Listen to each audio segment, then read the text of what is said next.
This is Agriculture Today, and I'm Samantha Bennett with the K-State Radio Network. K-State and Washburn University School of Law professor Roger McEowen begins today's show with an agricultural law update. Today he discusses Qualified Terminable Interest Property, otherwise known as QTIP. He explains how these trusts can be utilized in cases where individuals have children from a previous marriage. We continue today's show with the program coordinator for Kansas 4-H, Amy Collins. Today, Amy highlights a multi-week summer 4-H program with the aim of keeping children engaged in the STEM classroom. We also hear from K-State Southeastern Area agronomist Bruno Pedrera. He shares information on the upcoming 2023 Spring Crops Field Day. Today's show ends with this week's Beef Cattle Institute's Ask the Experts. This week, K-State experts Brad White, Brian Lubbers, and Bob Larson answer a listener's question on the best options for fly control. That and more is coming up ahead on Agriculture Today.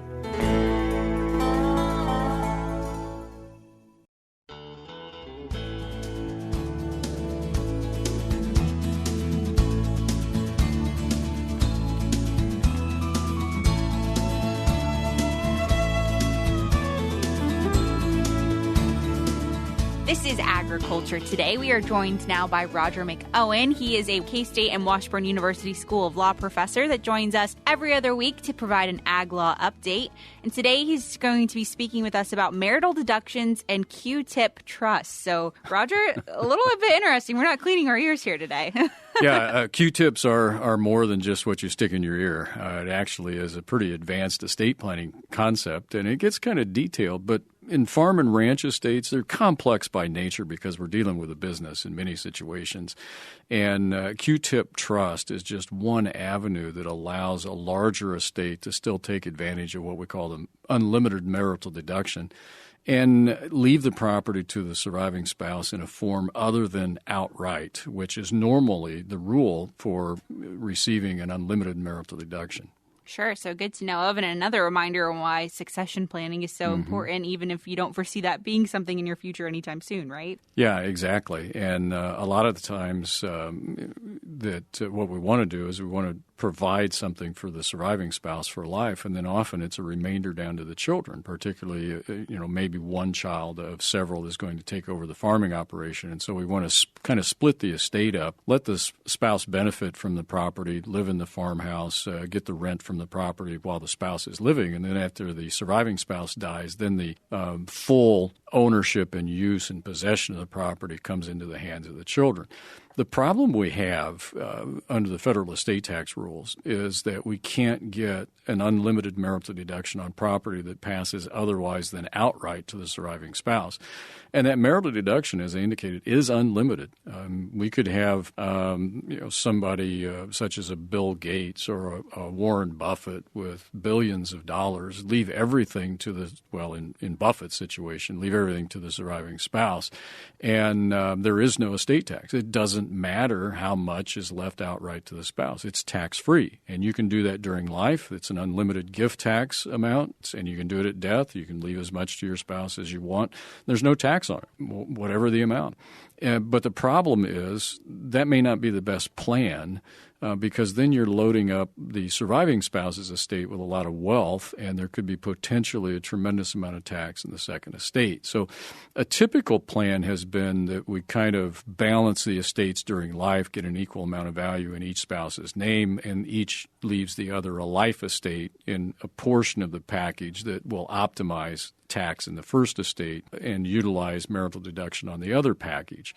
Well, a concept came up back in the 1970s, and I think it was probably because there were people in the Congress that were serial marriers, one spouse after another spouse after another spouse, and they would want to benefit the spouse to whom they're married to at the time they die, but yet leave property to the children of a prior marriage, which, if you think of a farming operation and we have divorce and remarriage, that farm is probably going to want to be kept in the line of the children that were the result of the first marriage. That's often what we see.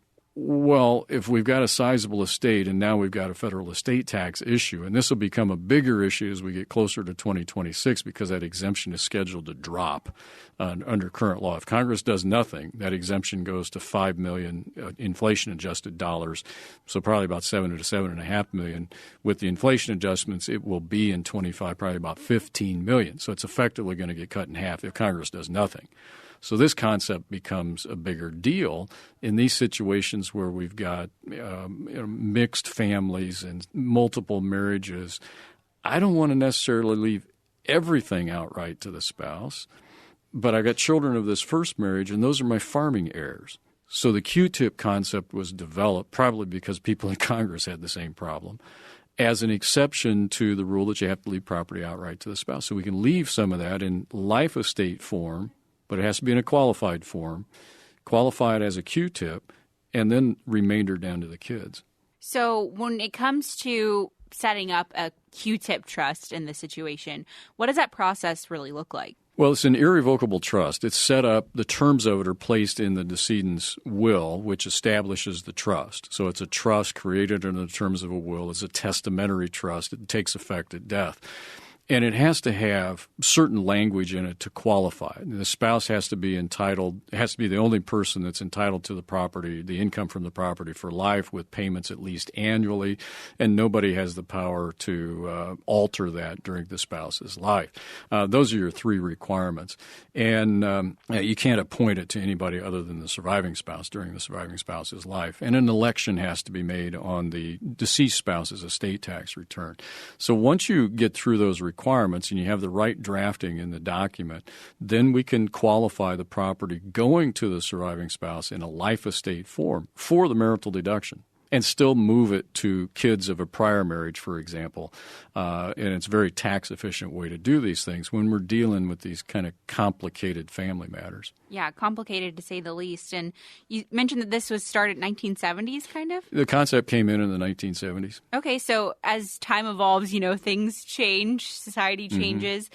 Are there still successful cases of this that happen today? We just had a recent QTIP case out of the tax court, and it wasn't a successful case from the taxpayer standpoint. They kind of messed it up. And I even wrote in my recent blog article on this that I wondered why they even used a QTIP trust in this situation. And I suspect that Dad, if he died first, which he did, suspected Mom would not benefit the children. And indeed, that is exactly what happened. She ended up leaving her property to charity and not to the kids. But he had protected the kids by giving her only a life estate in certain property. And he had specified that that property was to go to the children. And this was a multi-million-dollar estate. We're talking $50, $60 million. It was a large estate. And he set it up as a QTIP so he could still get the marital deduction and wipe out estate tax in his state. Now, they screwed up some other things. There was debt involved and a lawsuit settlement and how they handled all of that. It was a really complex case. But it just shows you where a QTIP can fit and how it has to be done properly to get the right tax result. Sure. So still a reminder that those requirements are there for a reason. They need to be fully followed through. Wonderful. Well, that was an example of where it's gone wrong. But like you said, there are plenty of examples today, right, where this does go right and it's a successful transition for the family. Yeah, and it comes in handy in farm and ranch estates. Again, as I said, often we're dealing with a business and we want to transition the business to the next generation. Well, what if you're not dealing with the initial spouse or the parent of the children that are eventually to take over? It's a subsequent marriage. And this is one way to keep the operation intact, keep it in that line. In agriculture, we're very particular with respect to bloodlines. And I've had this conversation with many farm wives over the years. And look, you're not in the bloodline of that family. And so that's an issue for some people. And we want to keep it to the children of that marriage. Well, if there's been a subsequent marriage, this is a technique that allows you to get the estate tax benefit and keep the property inside the family and benefit the spouse for the spouse's life, which is usually desired. But then we want the property to come back to the children of a prior marriage. And this is why that technique is there. Absolutely. So a win-win across the board for all parties involved when done correctly. When done correctly. It's, again, ag estate planning can be very, very complex, and this is one of those complex tools. When done right, can really provide a good benefit. Sure. So would that be your advice to producers that are maybe, dealing with a similar situation, or maybe are on the edge of like, well, I don't even know where to start with succession planning, is kind of thinking through maybe this is one of their options? Yeah, and get good tax and legal advice. This is not something you dare do on your own at all. It's very, very complex. But if you do have a complicated family situation and a desire to keep the farming operation in the family, you need to have good legal and tax advice. Roger, I know you wrote about the subject you mentioned in a recent blog post, so more information on it can be found in that article that Roger wrote, and that can be found on his blog as well as agmanager.info, right? That's correct. Absolutely. Well, I'll be linking to both of those resources because they really are valuable when it comes to succession planning topics like this one. At least it's a good foundation to start with. And then, like you said, seek greater legal help beyond. And that's the key. That's the key to it all. Absolutely. Well, thanks so much, Roger, again, for joining us today. I appreciate it. Thank you, Samantha. Once again, everyone, that was K-State and Washburn University School of Law professor Roger McEowen joining us for a Ag Law Update. If you're listening to us on the radio and are afraid you're going to miss out on our next segment because you're reaching your destination or have something else that you're having to switch to quickly here, don't forget that Agriculture Today programming is also available as a podcast. Our podcast is easily accessible on all podcasting platforms, including our website, agtoday.net, as well as Spotify, Apple Podcasts, and more. You can simply search us on any podcasting platform, Agriculture Today, Kansas State, and we are more than likely to pop up, and you can follow us there. That way you can simply have us pop up in your regular feed on whatever platform you're using and listen to us more regularly that way. Once again, you can easily access that on agtoday.net or any podcasting platform by simply searching Agriculture Today, Kansas State. We're cutting to a short break now, but we'll be back with more ahead on Agriculture Today.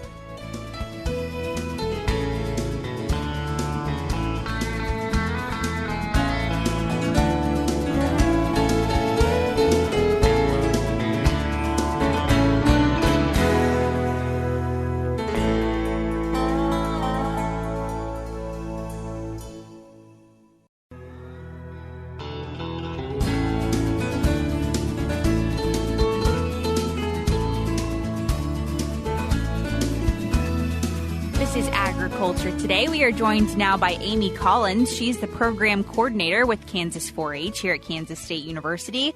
And she's joining us today to talk about some of the upcoming 4-H summer programming that's going on. It's being funded by this Kansas 4-H Summer Engagement Grant. And Amy, before we even get into things, thanks so much for joining us today to talk about this. You're welcome. Thanks for having me on. Absolutely. So like I said, this is a summer engagement program, and it has a really important aim, right? Yes, yeah.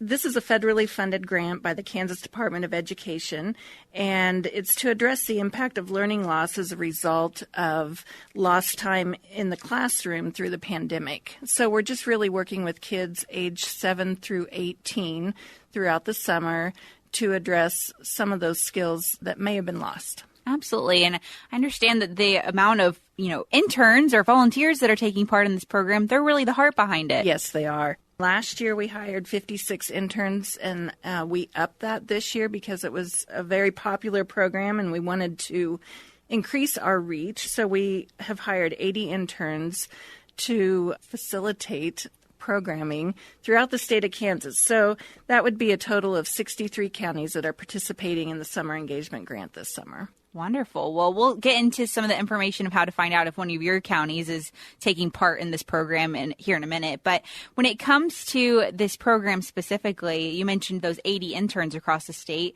Who are those 80 interns? Yeah, so we advertised across college campuses across the state and then also encouraged current teachers to apply or even retired teachers. So a lot of our interns are ag education teacher or majors here at the college, but we also have a lot of teachers that are currently in the school system that will be quote-unquote interns for us this summer as well. Wonderful. So this is some high-quality learning that's going to be taking place this summer. Yes, well, we hope so. Absolutely. And some of these programs, I understand you mentioned, a lot of ag teachers, but it's not just all ag focused. There's a lot of information that's going to be shared with these kids. Right. So 4-H interns will lead the youth in exploring project-based learning through any of the 4-H projects offered. So we have over 30 projects that we offer through 4-H, and a lot of the programming being done this summer will be based around STEM, which is your science, technology, engineering, math.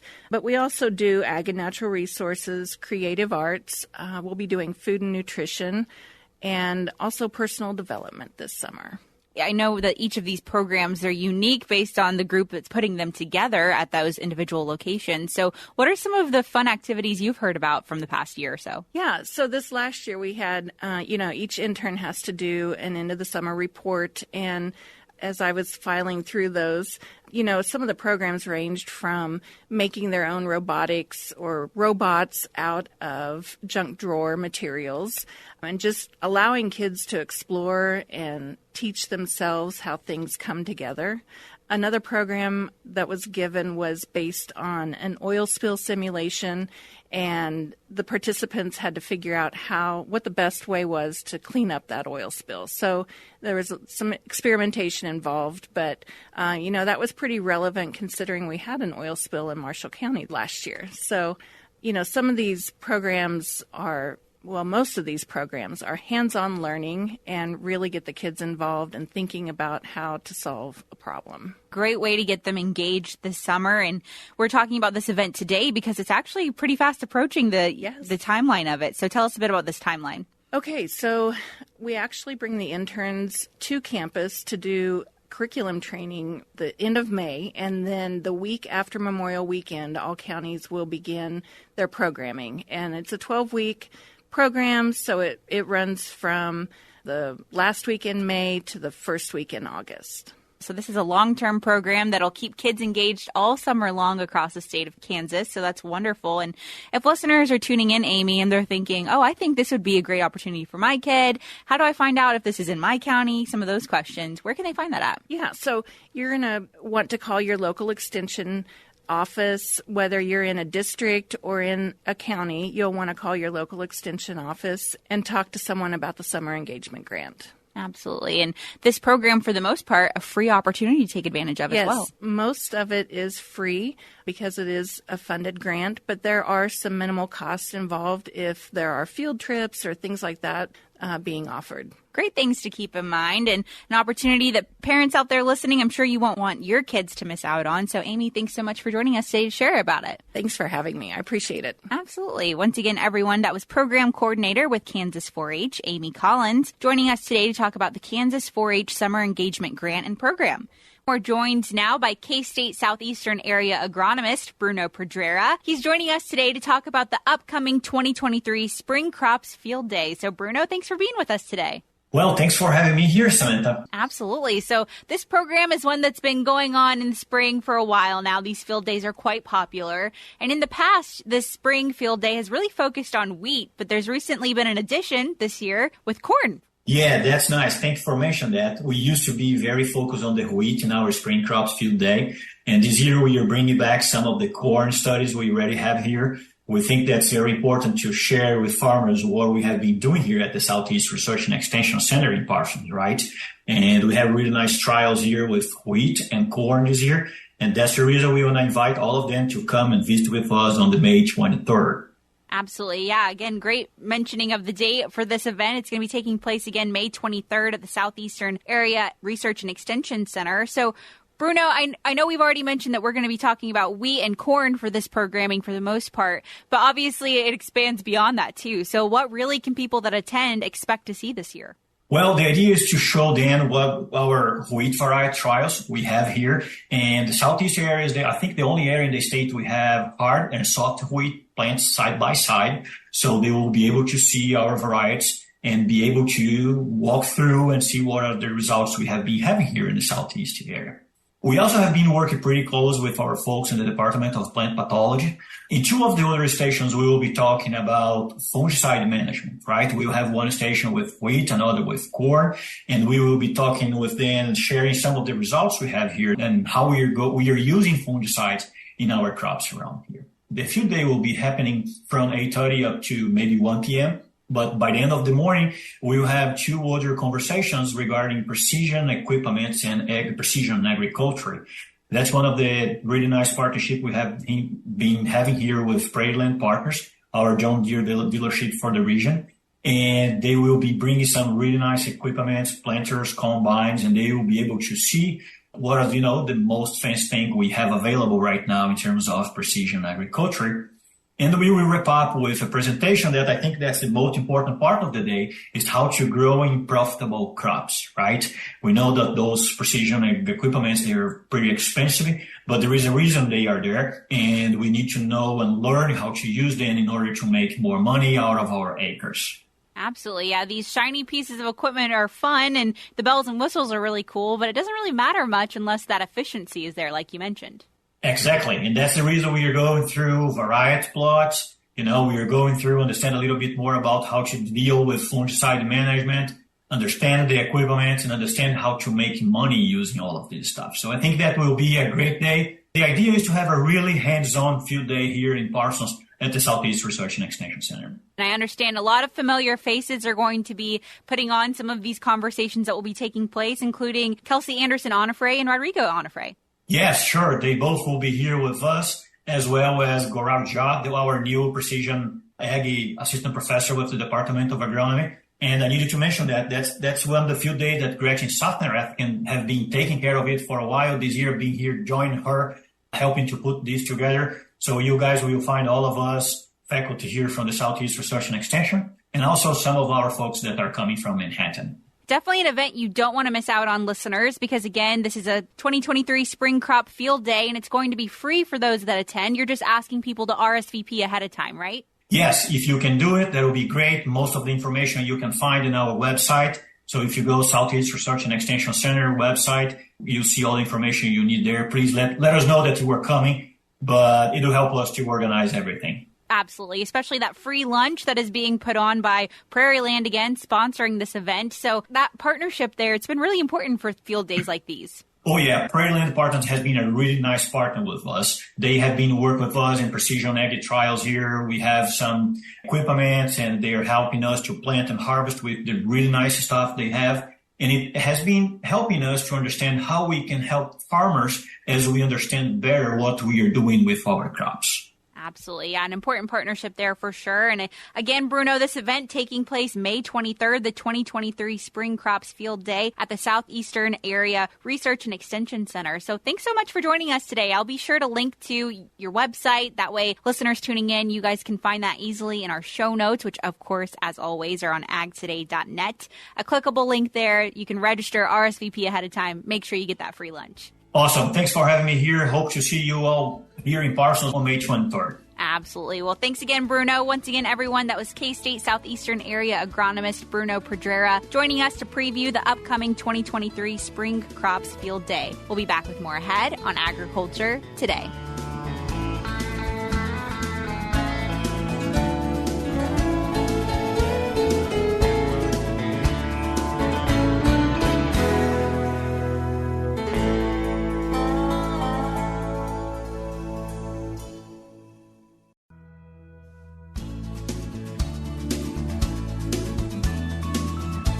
You're tuned back into Agriculture Today, and we're ending today's show with this week's BCI's Ask the Experts. This week, we're joined by experts Brad White, Brian Lubbers, and Bob Larson. Hi, welcome to BCI Ask the Experts, where our experts will answer your questions. And I'm joined by two great experts today, Dr. Brian Lubbers. Morning, Brad. And Dr. Bob Larson. Hello, guys. On this show, as you send in your questions, these guys get a chance to answer them, and they get up to 10 points for their answers. And we'll have a little debate today because our listener question is really good. And it is, there are several different methods for application of fly control systems. Which of those is your preference? So, Brian, I'm going to start with you. I will go with porons. And it's maybe not necessarily because I'm a huge fan of porons, but I think the disadvantages of the other methods kind of put them lower on the list. So, okay, now, maybe list off the other methods that you're thinking of. So other things I would think about would be fly tags, and then I guess you could argue I want on-animal porons, not back rubbers. So back rubbers, things like that would be the other one, and then in-feed If we're talking about all methods of fly control, like insect growth regulators would be the fourth. So tags, porons, back rubbers, and IGRs through the feet. Okay. So Brian's picking porons out of those. 5 points for his initial answer. Bob? Yeah. And I think both Brian and I would agree that there's times and situations where any of those would be our choice for a particular producer. My favorite, if I can get it implemented, is the back rubber. But the negatives of that is the cattle have to come to a central place, so they have to be coming to a central place every day, such as a mineral feeder or something like that. And you have to check them and recharge them and make sure that they have sufficient of the fly control chemical in them. And, so in some situations, some sizes of pastures, some, rotational grazing, lots of different situations, that wouldn't work very well.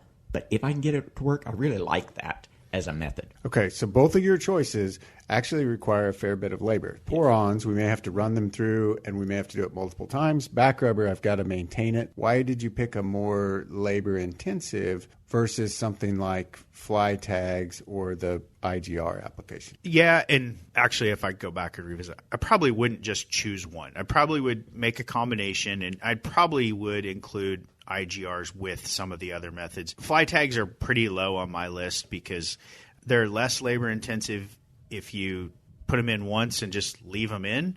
The problem with that is that we know we're starting to see some resistance to some of the pyrethrins and things because people leave them in and they're no longer effective, but they actually cause some resistance in the fly populations when you do that. So theoretically, what you're supposed to do is put them in and then take them out, and nobody does that. So that's why I kind of put fly tags lower on my list. And the challenge is also, and you mentioned picking the right product, but putting them in at the right time so that they're in just before fly season, which is typically not convenient. So Brian's got 8 points, Bob.